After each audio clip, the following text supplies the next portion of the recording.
হারাম সবসময় আমাদের সামনে আসবে, আর এটা সবসময় আমাদেরকে আহ্বান করবে। আর শাইতানু ইয়াইদুকুমুল ফাকর, শয়তান তোমাদেরকে দেউলিয়াত্বের প্রতিশ্রুতি দিবে। অন্য কথায়, যখন আপনি হালাল পথে চলবেন, শয়তান আপনাকে প্রতিশ্রুতি দিবে তুমি সুযোগ হারিয়ে ফেলছো, তুমি বঞ্চিত হচ্ছ, সবাই কত মজা করছে, তুমি অনেক মজা করতে পারতে, তুমি আরও অর্থ উপার্জন করতে পারতে, তুমি আরও ইন্দ্রিয় সুখ উপভোগ করতে পারতে। সেই সব সময় আপনার কাছে বিজ্ঞাপন দিতে থাকবে বিকল্প পণ্যের, বিকল্প পন্থার।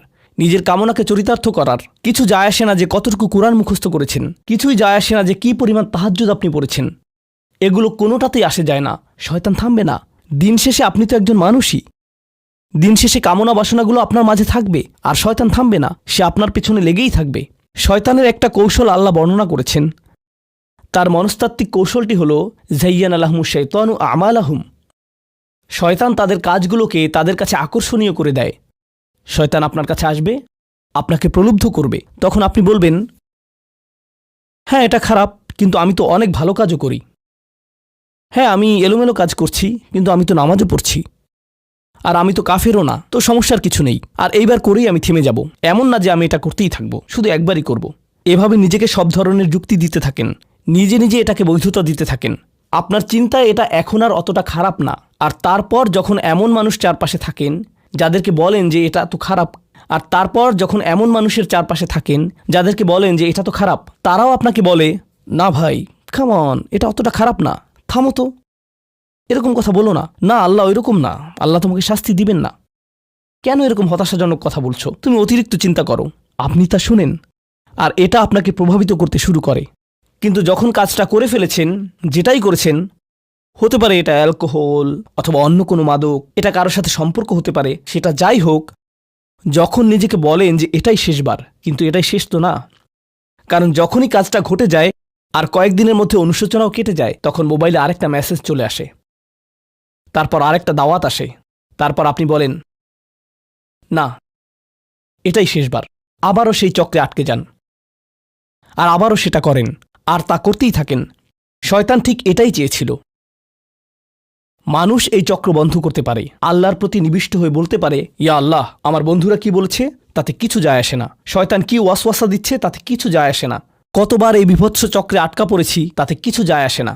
আমি ফিরে আসলাম, আমি ফিরে আসলাম, আমি ফিরে আসলাম 2 দিন অনুতপ্ত থেকে আবারও পাপে লিপ্ত হওয়া থেকে। আমি ফিরে আসলাম আপনার কাছে ক্ষমা চাওয়ার পর আবারও পাপ করা থেকে। ওয়ালাম ইউসিরু আলা মা ফাআলু ওয়া হুম ইয়ালামুন। তারা পাপ কাজগুলো বারবার করে না, আর তারা জানে যে তারা কি করছে।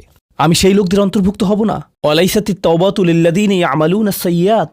তওবা, অনুশোচনা তাদের জন্য কাজ করে না যারা পাপ করতেই থাকে। এমনকি তওবা করার পরেও এটা সেই মানুষদের জন্য না যারা এই চক্রে আটকে যায়। এটা তাদের জন্য যারা বলে, ইয়া আল্লাহ, আমি জাহান্নামে যেতে চাই না, আমি জাহান্নামের যোগ্য অনেক কাজ করেছি, কিন্তু এখন আমি থেমে যাচ্ছি। আর এটাই চূড়ান্ত। তারা হলেন আল্লাহর কাছে বিশেষ মানুষ। কারণ আল্লাহ জানেন এটা কতটা প্রলুব্ধকারী ছিল, আল্লাহ জানেন সেই আসক্তি কতটা শক্তিশালী ছিল, আল্লাহ জানেন পাপের কত গভীরে আপনি ছিলেন, আল্লাহ জানেন আপনার উপর শয়তানের সেই দীর্ঘ নিয়ন্ত্রণের কথা, আর আপনি সেই নিয়ন্ত্রণ ভঙ্গ করতে এবং আল্লাহর কাছে ফিরে আসতে সক্ষম হয়েছেন। আল্লাহর পথে আপনার এই যাত্রা অন্য মানুষের তুলনায় অনেক কঠিন। আপনার সামনের প্রলোভনগুলো অনেক শক্তিশালী, আপনার প্রতি অভিকর্ষের টানটি অনেক বেশি শক্তিশালী, আর এর সাথে লড়াই করে যেহেতু আল্লাহর কাছে এসেছেন, তাই আপনি বিশেষ মর্যাদা সম্পন্ন। এটা মনে করবেন না যে আমি তাহাজ্জুদ পড়ি না তাই আমি অতটা ভালো না, অথবা আমি আরবি জানি না, বা আমি এখনো সম্পূর্ণ কোরআন পাঠ করিনি আর আমি তাজবিদের নিয়মগুলো জানি না। না না না না না, আপনার বিশেষত্ব এজন্য না যে আপনি 17 বার হজ করেছেন। আপনার জ্ঞান এবং ইবাদতের জন্য আপনি আল্লাহর কাছে বিশেষ না, আপনি আল্লাহর কাছে বিশেষ মর্যাদা সম্পন্ন, কারণ আপনি পাপ থেকে বেরিয়ে এসেছেন আর আপনি শুধু তার ভয়েই ভীত। এটাই আপনাকে আল্লাহর কাছে বিশেষ মর্যাদা সম্পন্ন করে। তাই আপনিও ইবাদুর রহমান। তো এখান থেকে আল্লাহ আমাদেরকে সম্পূর্ণ বিপরীত দিকে নিয়ে যাচ্ছেন। এই প্রত্যেক শ্রেণী সম্পর্কে চিন্তা করুন, কিভাবে এগুলো আপনার সাথে প্রাসঙ্গিক, কিভাবে আপনি আল্লাহর কাছে বিশেষ মর্যাদা সম্পন্ন হতে চান, কিভাবে আপনি আল্লাহর নৈকট্য পেতে চান, কিভাবে আমি আল্লাহর নৈকট্য পেতে চাই। আমাদের কাছে এটা আসলে কতটা মূল্যবান। পাপ হলো এক প্রকারের ভালোবাসা। আমরা এর মোহে পড়ে যাই, আমরা এতে আসক্ত হয়ে যাই। আর এই অনুচ্ছেদটি আসলে ভালোবাসার একটা প্রতিযোগিতা। কারণ আপনি ইন্দ্রিয় সুখ ভালোবাসেন, আপনি এই পাপগুলোকে ভালোবাসেন, আর আপনি তা ছাড়তে চান না, কারণ এতে আপনার সুখানুভূতি নষ্ট হবে। আর অন্যদিকে আল্লাহ বলছেন, আমি আমার নিজের দ্বারা সেই সুখকে প্রতিস্থাপন করে দিব, আমি এটাকে আমার নৈকট্য দ্বারা প্রতিস্থাপন করে দিব। আল্লাহ এই সুযোগ দিয়েছেন, আপনার নিজেকে এই সমীকরণের আলোকে সিদ্ধান্ত নিতে হবে। আপনি এই পরিস্থিতিতে পড়বেন, অন্য কেউ জানবে না, কেউ জানবে না যে আপনার মাথায় কি সংগ্রাম চলছে, কেউ জানবে না, শুধু আল্লাহ জানবেন। আর প্রসঙ্গক্রমে উদাহরণস্বরূপ আপনাদের কেউ কেউ যখন হারাম সম্পর্কে জড়ান, নিশ্চিত বলছি না, আপনাদেরকে অভিযুক্ত করছি না, কোনো মানুষ, আপনারা না, কোনো মানুষ যাদেরকে আপনারা চিনেন, তারা হয়তো অনৈতিক সম্পর্কে জড়িত, আর আপনি তা থেকে বের হতে চাচ্ছেন। তো আপনি এই আলোচনা শুনে তাকে মেসেজ দিলেন, আমি আর এটা করতে পারবো না। সে উত্তর দিল, তুমি কি আমাকে ভালোবাসো না? তুমি এখন আমাকে ঘৃণা করো? তুমি কি মনে করো যে আমি তোমার জাহান্নামে যাবার কারণ? আমি কি এতটাই খারাপ? এখন আপনি বলছেন, না তুমি অতটা খারাপ না, না আমি তোমাকে ভালোবাসি, তুমি মোটেই খারাপ না, তুমি অনেক ভালো। ঠিক আছে, যদি আমার সাথে সম্পর্ক সমাপ্ত করতে চাও, আজকে রাতে আমার সাথে দেখা করো, আর আমার মুখের সামনে এটা শেষ করো। না, এটা আমি করতে পারবো না। ঠিক আছে, তুমি আমাকে ঘৃণাই করো, আচ্ছা ঠিক আছে, আমি আসছি। এটা আবার শুরু হয়ে গেল, আর এরপর আপনি আবারও তওবা করতে চান। দেখতে পাচ্ছেন, এটা শুধুমাত্র আপনি না, আপনি হয়তো আবেগগতভাবে কোনো কিছুতে জড়িয়ে যেতে পারেন, আর এখন আপনি আবেগগতভাবে ব্ল্যাকমেইলের শিকার হচ্ছেন। এর দ্বারা আপনি খারাপ বোধ করবেন, আপনাকে এর বিরুদ্ধে যুদ্ধ করতে হবে, আপনাকে এটা অবদমন করতে হবে, আর আপনাকে উপলব্ধি করতে হবে যে আপনি হয়তো কাউকে হতাশ করছেন, কিন্তু আল্লাহকে সন্তুষ্ট করছেন। আর আপনি এটা শুধু নিজের জন্যই করছেন না, বরং এটা ওই মেয়ের জন্যও করছেন, বা ওই ছেলের জন্যও করছেন যে আপনার মেসেজের জবাব দিচ্ছে। সে আল্লাহর সামনে দাঁড়াবে এটাও আপনি চান না। আপনি যদি তাকে আসলেই ভালোবাসেন, শুধুমাত্র যদি তাকে কামনা না করেন, বরং তাকে ভালোবাসেন, তাহলে আপনি তাকেও রক্ষা করতে চাইবেন। তো এখন আমরা খুবই অপ্রত্যাশিত স্থানে চলে যাচ্ছি।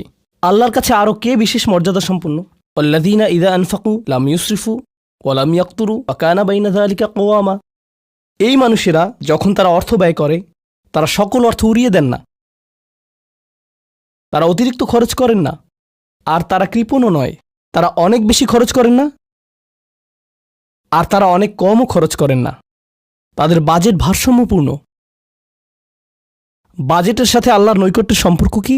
সম্পর্ক রয়েছে, কারণ আল্লাযীনা ফি আমওয়ালিহিম হাক্কুন মালুম, তাদের অর্থে অন্যদের অধিকার রয়েছে যা সুবিদিত। আপনার পিতামাতার অর্থনৈতিক সহায়তা প্রয়োজন, আপনার সন্তান, আপনার ভাই বোন, আপনার স্ত্রীর প্রয়োজন, এমন অনেক ক্ষেত্র রয়েছে যার জন্য আপনার অর্থ প্রয়োজন। কিন্তু যখন আপনি প্রয়োজনহীন জিনিসে আসক্ত হয়ে পড়েন, আর আপনার অর্থ যখন ব্যয় হয় সিনেমার পর সিনেমা, সিনেমার পর সিনেমায়, সাবস্ক্রিপশনের পর সাবস্ক্রিপশনে, গেমের পর গেম, এরপর গেমে, গাড়ির জন্য নতুন যন্ত্রাংশ কেনার পেছনে, যেই চাকা দেখতে উল্টো দিকে ঘূর্ণায়মান, তার প্রয়োজন আপনার নেই। সেগুলো আপনি দেখবেন না যখন আপনি গাড়ি চালাবেন, সেটা অন্য কেউ দেখবে।